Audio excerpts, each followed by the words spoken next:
Assalamualaikum warahmatullahi wabarakatuh. Hari Jumat pergi ke pekan, hendak melihat pohon akasia.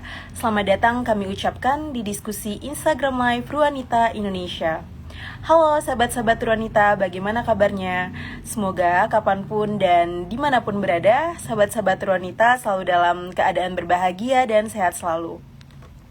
Yes, hari ini kembali lagi bersama saya Rufi dari Ruanita Indonesia, di mana pada kesempatan kali ini edisi spesial diskusi di bulan Januari 2026, kita akan membahas satu tema yang sangat menarik nih sahabat-sahabat Ruanita, yakni tentang bongkar mitos seputar kehamilan. Jangan asal percaya. Dan yakin banget topik ini tuh pasti banyak banget sahabat-sahabat Ruanita yang relate, khususnya sahabat-sahabat Ruanita yang mungkin sekarang sedang hamil ataupun sedang menanti kehamilan. Nah, karena juga banyak sekali sebenarnya beredar di sekitaran kita terkait mitos yang berkeliaran nih, baik itu yang lucu sampai bikin overthinking seperti itu. Nah, hari ini tentunya saya tidak sendiri. Kita akan bahas bareng topik yang luar biasa keren hari ini bersama dua narasumber keren juga tentunya, yakni ada Kak Natalia Eka Putri yang merupakan dokter gigi khusus anak dan juga seorang ibu di Belanda. Dan juga akan hadir bersama kita Kak Mary yang merupakan ibu rumah tangga yang saat ini berdomisili di Portugal. Dengan kita akan dengar langsung nih dari pengalaman dua narasumber kita yang luar biasa pada hari ini terkait pengalaman kehamilan dalam situasi lintas budaya dan juga informasi-informasi penting apa sih yang harus disiapkan nih untuk kita yang mungkin sedang hamil ataupun sedang menanti kehamilan seperti itu. Yuk langsung aja kita undang dua narasumber kita pada hari ini, yakni ada Kak Natali dan juga Kak Mary. Oke, baik. Kita langsung undang aja untuk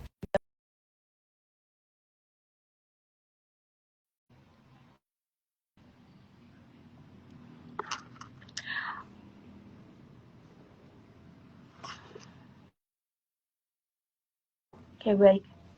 Halo, Halo, Kak. pagi dari Belanda. Halo, Halo, selamat selamat pagi. pagi. Selamat pagi, Kak Salam Natalia. kenal. Halo. Halo, Gimana Kak hari ini? baik, terima kasih. Dengan Baik. saya juga baik, makasih. Oke, nah hari ini kita akan ngobrol-ngobrol nih Kak soal mitos dan juga mungkin informasi-informasi yang beredar seputar kehamilan seperti itu. Nah, untuk sahabat-sahabat wanita, nanti sahabat-sahabat wanita yang mau bertanya gitu ya, langsung aja untuk menuliskan di kolom komentar dan mengajukan pertanyaan ke dua narasumber kita yang keren-keren pada hari ini. Oke, lanjut ya. Kita akan pertama mungkin ke Kak Natalia dulu seperti itu ya. Nah, seneng banget nih. Terima kasih sekali lagi Kak Natali sudah hadir bersama kita pada hari ini. Dan oh ya Kak, dalam membahas topik ini nih, benar nggak ya Kak ada satu mitos atau mungkin informasi nih Kak yang beredar kalau misalnya ibu hamil itu kehilangan satu gigi setiap kali hamil. Itu seperti apa? Silakan Kak Natila. Ya, terima kasih sudah mengundang saya juga di sini. Saya senang banget boleh kontribusi untuk ke Wanita. Jadi kembali ke pertanyaan yang pertama ya. Yang tadi memang dari 100% probabilitas itu ternyata memang ada sekitar 14 sampai 21% ibu hamil mengalami kehilangan gigi. 14 sampai 21% sih belum sampai separuhnya ya, tapi memang kemungkinannya itu ada. Nah, kenapa sekarang? Jadi ternyata memang pada saat ibu itu sedang mengandung, itu memang kondisinya lebih rentan dengan pembengkakan gusi.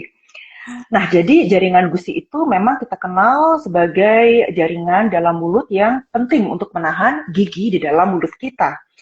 Nah, tetapi pada kenyataannya sekitar 60 sampai 75% ibu hamil mengalami pembengkakan gusi. Jadi diagnosanya di sini disebut gingivitis gravidarum selama masa kehamilan. Jadi bisa dikatakan di sini pembengkakan gusi yang tidak dirawat itu akan menyebabkan semakin parahnya gusi yang pada akhirnya menyebabkan tanggalnya gigi tersebut. Sekarang pertanyaannya lagi, kenapa kok lebih rentan ya kondisi ini di ibu hamil? Kayaknya nggak fair banget gitu. Nah, jadi selama proses kehamilan, kita pasti tahu semua ya, kalau hormon progesteron dan estrogen itu produksinya meningkat di dalam tubuh. Memang selama kehamilan, kedua hormon ini dibutuhkan untuk melindungi kandungan itu sendiri, juga untuk mempersiapkan air susu ibu sesudah persalinan. Tetapi si hormon progesteron ini juga meningkatkan aliran darah dan permeabilitas pembuluh darah termasuk yang ada di dalam gusi kita. Jadi permeabilitas artinya jadi kita secara fisiologis gusinya itu semakin sensitif atau semakin lemah. Terutama mencapai puncaknya itu di trimester kedua ya atau 6 bulan kehamilan, kurang lebih begitu. Nah, jadi singkatnya karena gusi semakin sensitif, habis itu penyikatan giginya mungkin nggak optimal ya, karena kan sensitif, jadi dikit-dikit sakit misalnya gitu. Akhirnya plak gigi atau sisa makanan yang masih tertinggal di dekat gusi itu sendiri bisa menjadi kondisi yang baik untuk si bakteri ya di dalam mulut untuk menyebabkan si gusi itu semakin bengkak gitu. Jadi pembengkakan gusi di masa kehamilan itu semakin parah. Nah, infeksi gusi ini gilanya lagi bisa menyerang tulang rahang. Jadi tulang rahang yang harusnya menyokong si akar gigi ini semakin katakanlah semakin kayak keropos ya, semakin menipis. Akhirnya gusinya udah tambah lemah, habis itu tulangnya juga udah tambah keropos.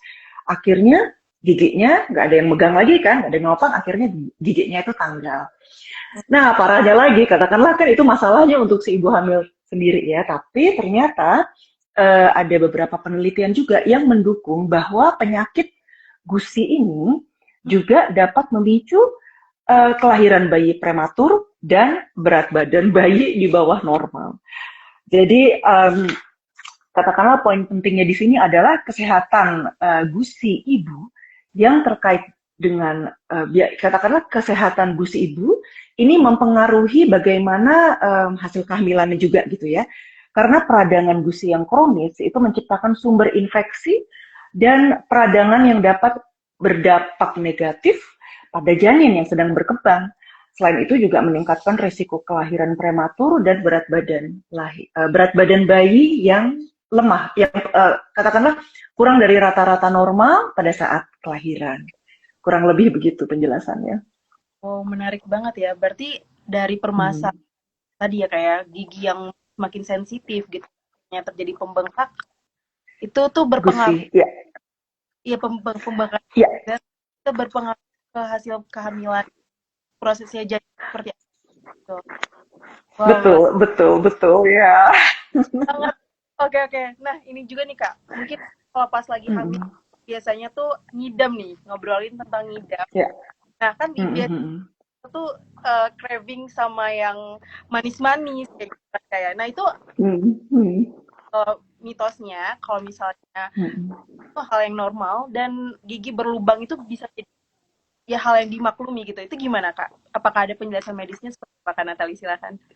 Oke, saya di sini akan membahas dari point of view-nya kesehatan gigi dan mulut saja karena saya bukan obgyn.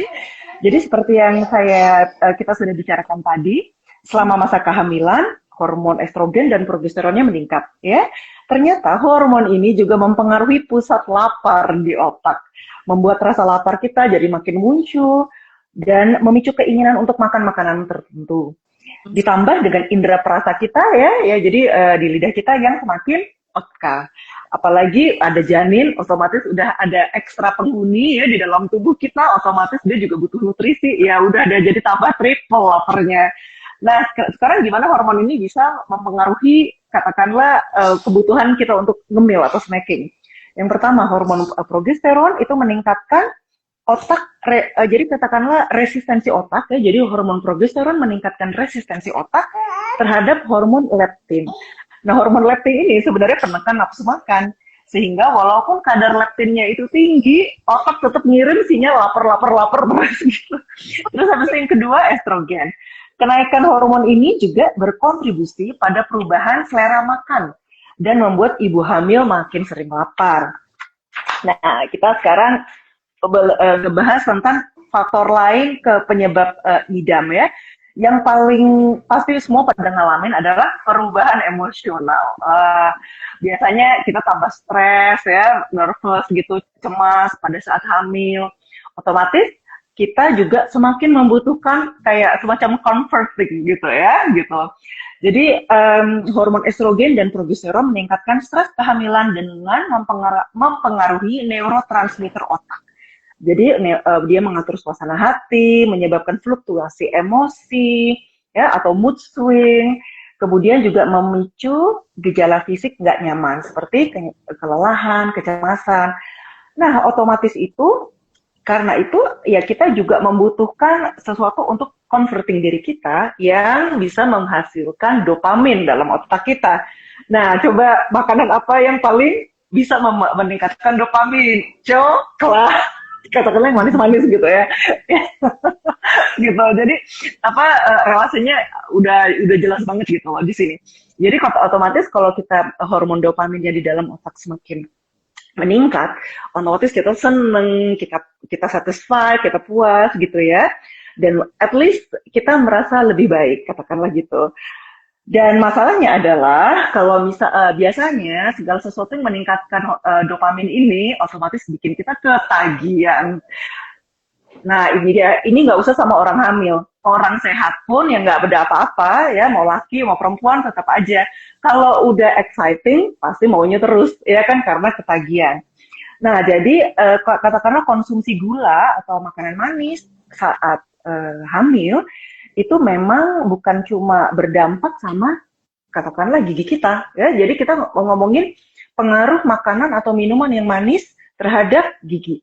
Jadi bukan cuma sama orang hamil, sama orang yang sehat pun juga itu juga merusak gigi gitu, kayak gitu ya.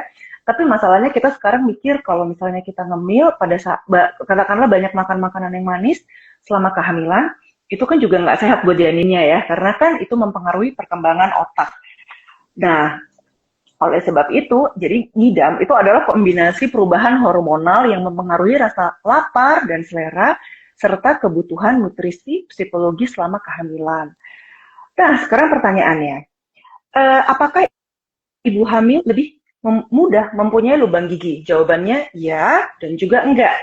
Karena kalau misalnya kita mempengaruhi, kita membicarakan lubang gigi. Nah, gigi itu kan pertama kesehatannya dipengaruhi sama kondisi yang memungkinkan untuk bakteri bisa berkembang biak dengan subur di dalam tubuh kita, mulut kita. Jadi misalnya makan makanan yang manis, suasana pH mulut yang asam, misalnya kayak gitu. Kemudian yang ketiga ada kurangnya perawatan, misalnya seperti penyikatan gigi. Katakanlah ini orang nggak hamil pun ya juga mengalami kerusakan gigi yang sama. Tapi memang katakanlah gini, kehamilan itu tidak memperlemah enamel gigi. Kehamilan, jadi kalau kita hamil, itu kita nggak bisa nyalain karena saya hamil, gigi saya makin lemah. Tidak. Tapi mungkin di sini adalah situasinya kehamilan itu sendiri. Misalnya morning sickness ya, kita biasanya kan mual tuh, muntah. Nah, muntah itu kan asam. Ya kan? Jadi kondisi yang asam pada mulut itu juga pertama enamelnya jadi semakin lemah ya, semakin menipis biasanya gitu, erosi kita bilangnya. Kemudian yang kedua untuk bakteri di kondisi yang asam juga dia bisa bertumbuh dengan subur. Tapi lagi-lagi ini bukan cuma pada saat kehamilan. Orang yang punya masalah di gastrointestinal katakanlah saya agak lupa. Jadi katakanlah orang yang gak hamil tapi dia punya penyakit lambung ya, asam lambung itu juga sama kan gitu loh. Dia juga bisa cenderung untuk punya lubang gigi atau karies gigi atau misalnya erosi gigi. Atau pasien yang asma yang dia harus pakai obat asma ya yang disemprot di dalam mulut itu juga meningkatkan keasaman mulut. Jadi kalau misalnya kita mempersalahkan kehamilan untuk lubang gigi, jawabannya adalah tidak. Tetapi ini terjadi kepada katakanlah mungkin ibu hamil yang tidak merawat giginya dengan optimal. Jadi kedisiplinan si ibu hamil di sini juga mempengaruhi. Nah, kebetulan tahun 2005 saya juga pernah membuat penelitian mengenai korelasi kesehatan gigi dan mulut ibu hamil selama masa kehamilan dengan kebersihan giginya, perawatannya mereka gimana. Nah, hasilnya adalah ini berelasi.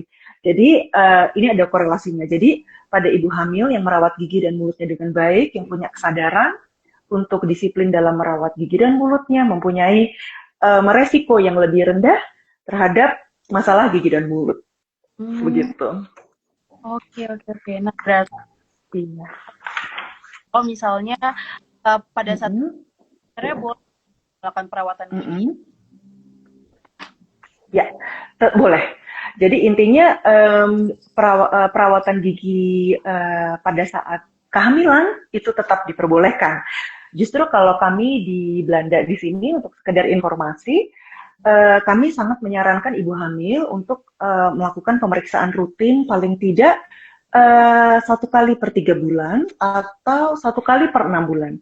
Dan pemeriksaan gigi di Belanda itu sudah normal sekali untuk dikombinasikan dengan pembersihan giginya juga, begitu. Karena memang di sini sudah cukup katakanlah dikenal bahwa mereka yang hamil biasanya gusinya lebih sensitif.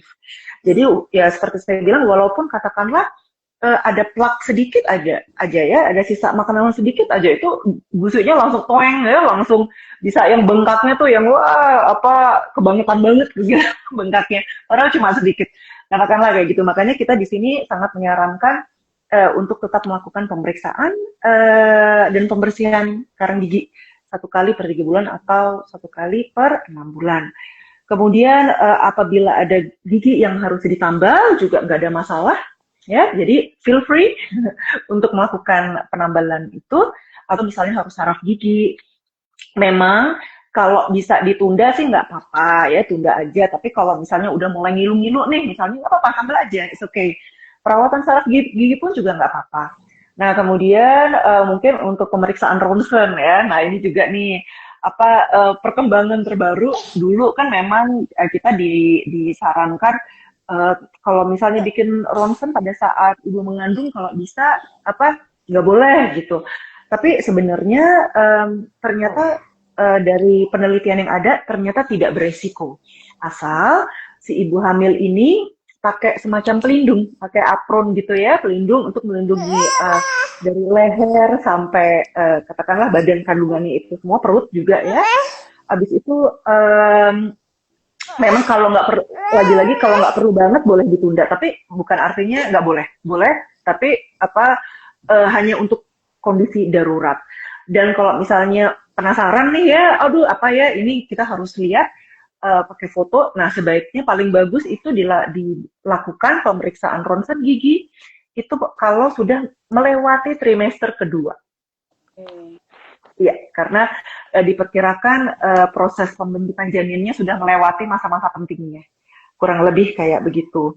Jadi kalau di sini sih memang kita di sini ada semacam metode, jadi ini udah kayak semacam kebijakan tetap untuk para dokter gigi di sini untuk mengukur kesehatan gusinya ya, dan dari situ kita membuat treatment plan itu tailor-made banget. Jadi per pasien mereka punya treatment plan sendiri-sendiri.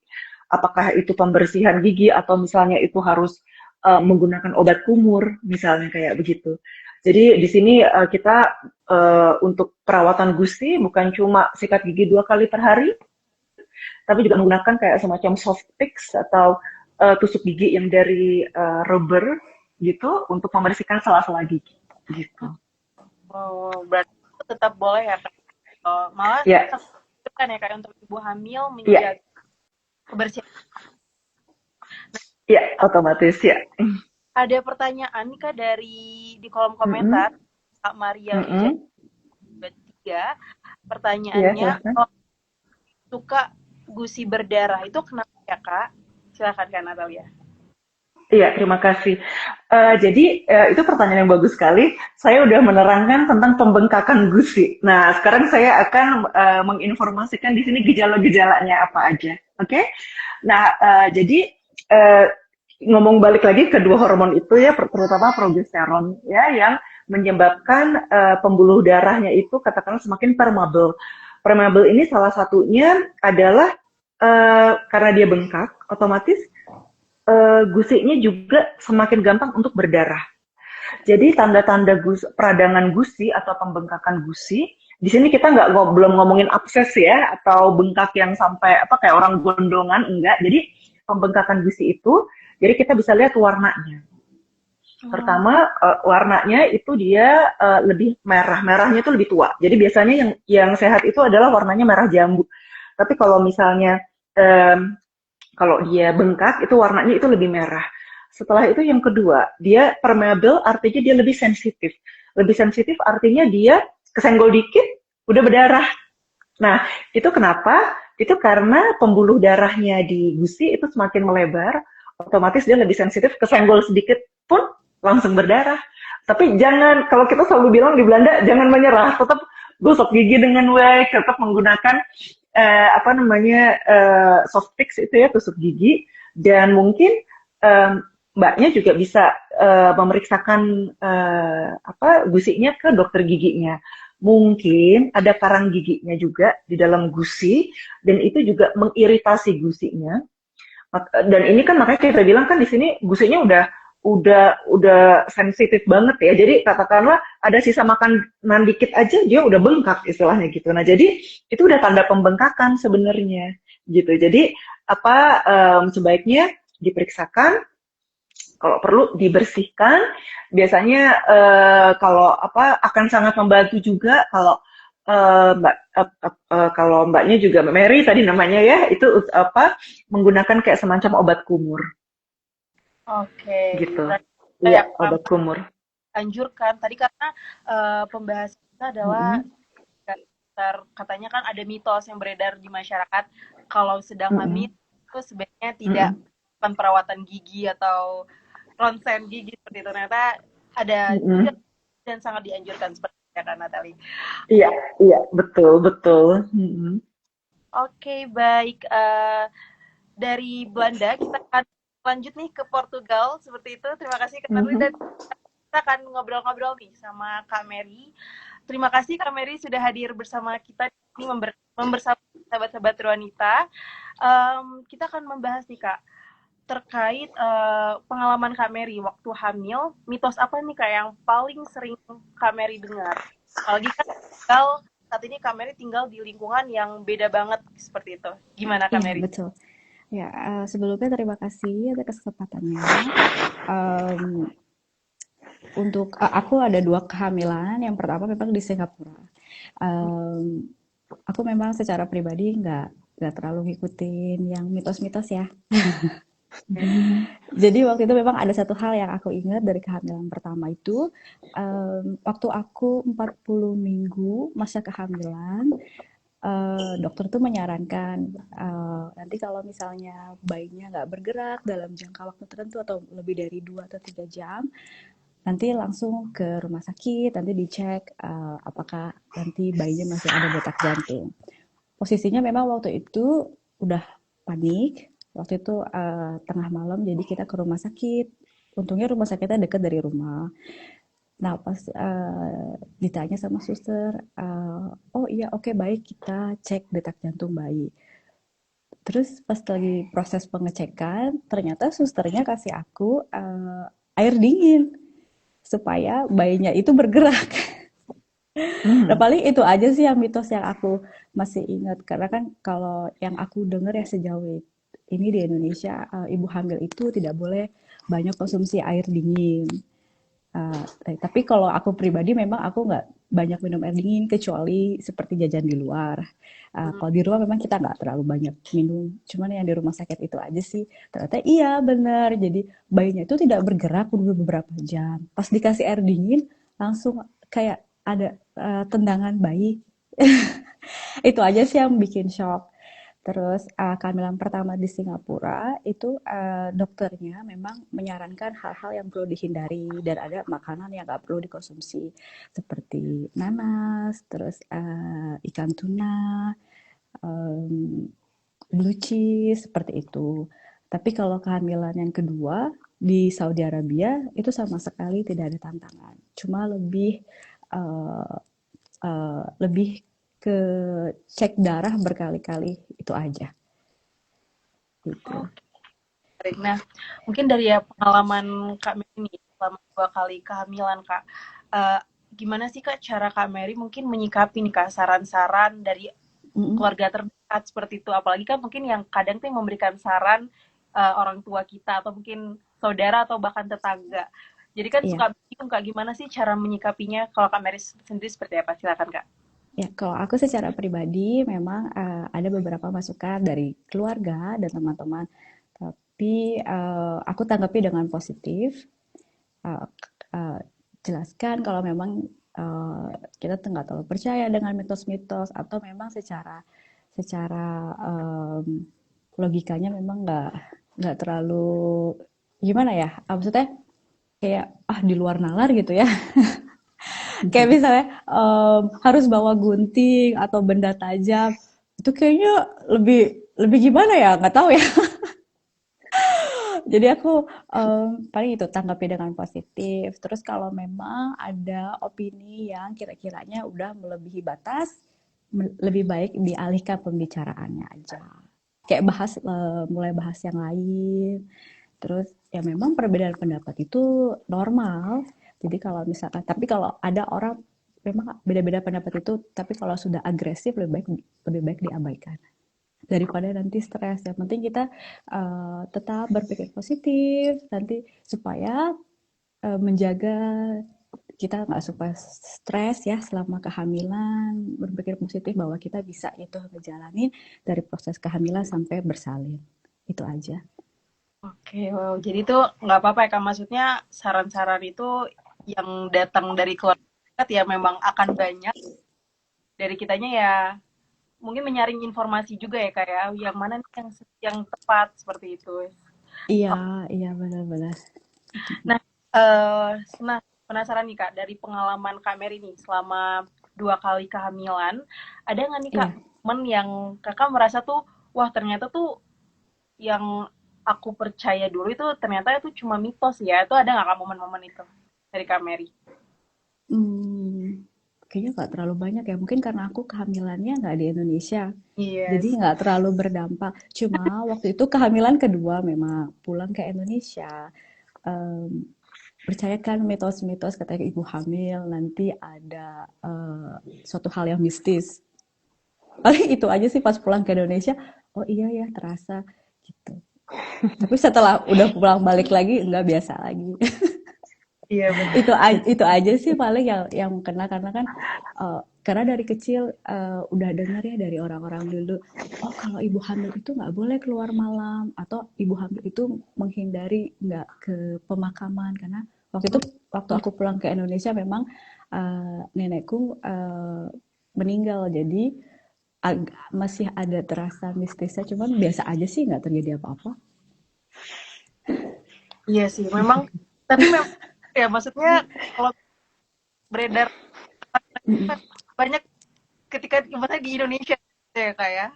Iya, iya banyak kayak nanti kalau misalnya pergi keluar ya kan dulu waktu di Singapura memang aku kehamilan pertama itu proses COVID. Jadi ketemu teman-teman sesama Indonesia juga, kita jalan atau teman yang lain gitu, jalan ke misalnya National Park, itu kan bentuknya kayak hutan ya. Terus Hmm. ada yang bilang kamu harus bawa gunting, kamu harus bawa benda tajam supaya nggak ada yang datang. Terus aku bilang, kenapa mesti bawa itu? Paling itu aja sih yang aku inget. Oh, oke oke oke, menarik sekali ya. Berarti Kak Mary maksudnya nggak terlalu mengikuti mitos-mitos itu juga ya Kak ya akhirnya. Iya, Oke. Oke, baik. Terima kasih sekali lagi Kak Mary terima dan kasih. Kak Natali sudah sharing-sharing kita Ya, pada sama-sama.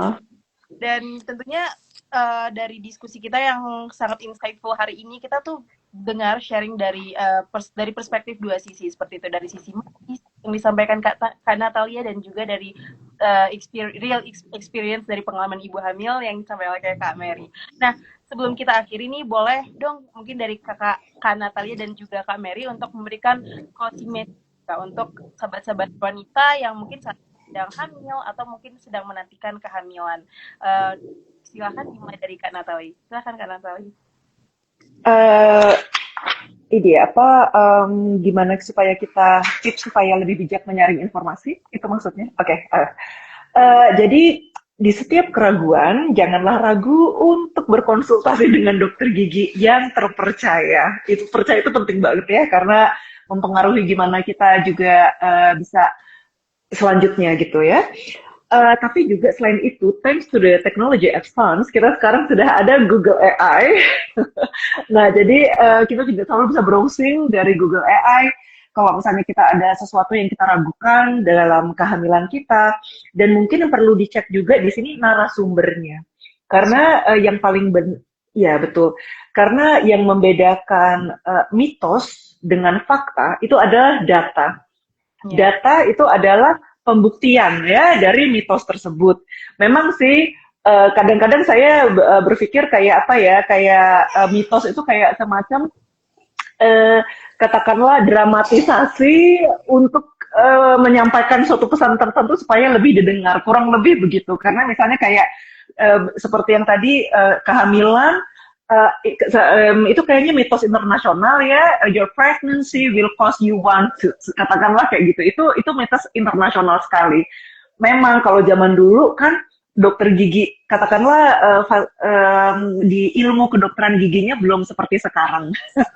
Mungkin dulu nggak semua orang juga sikat gigi misalnya kayak gitu. Jadi itu sesuatu yang katakanlah familiar banget, yang biasa banget ya untuk mereka percaya bahwa one pregnancy will cost you one tooth. Tapi sekarang karena dengan ya thanks to the researchers kita bisa tahu ternyata angka kejadiannya itu hanya banyak terjadi pada mereka yang tidak melakukan perawatan, istilahnya begitu.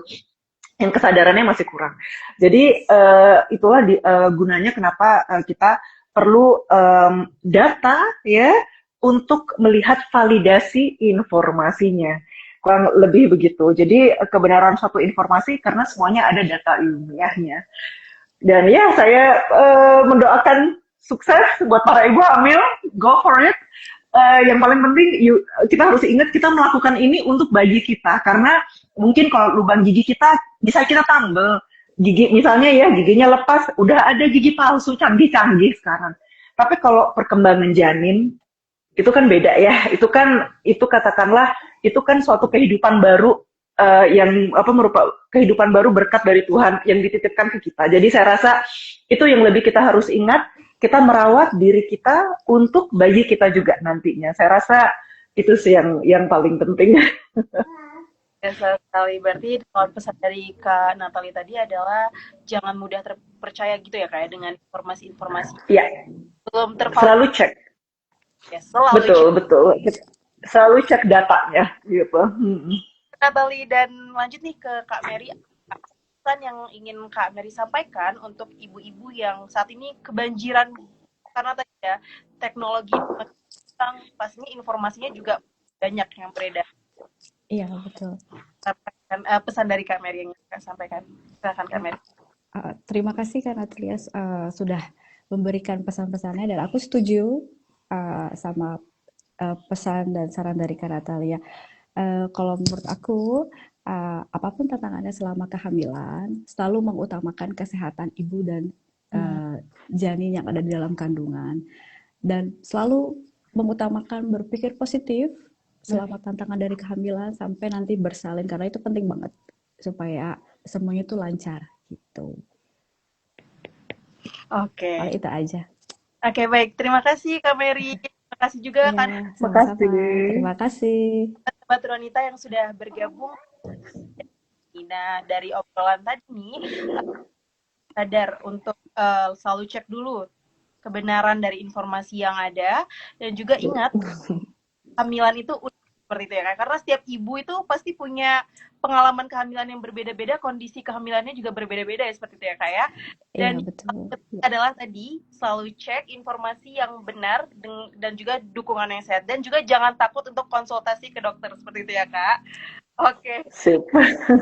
sahabat-sahabat dan juga teman-teman jangan lupa untuk selalu mengikuti akun Ruanita Indonesia dan ikuti terus info dan diskusi menarik lainnya seputar perempuan dan keluarga. Nah, sebelum menutup diskusi pada hari ini, saya ingin menutup dengan satu buah pantun Kak. Dari Portugal ke Belanda, mengunjungi kota-kota tua. Mitos beredar, jangan asal dipercaya, fakta dan data tetap jadi pegangan utama. Terima kasih. Asik. Terima kasih. Terima kasih. Salam sehat selalu. Have a nice weekend. Terima Dah. kasih.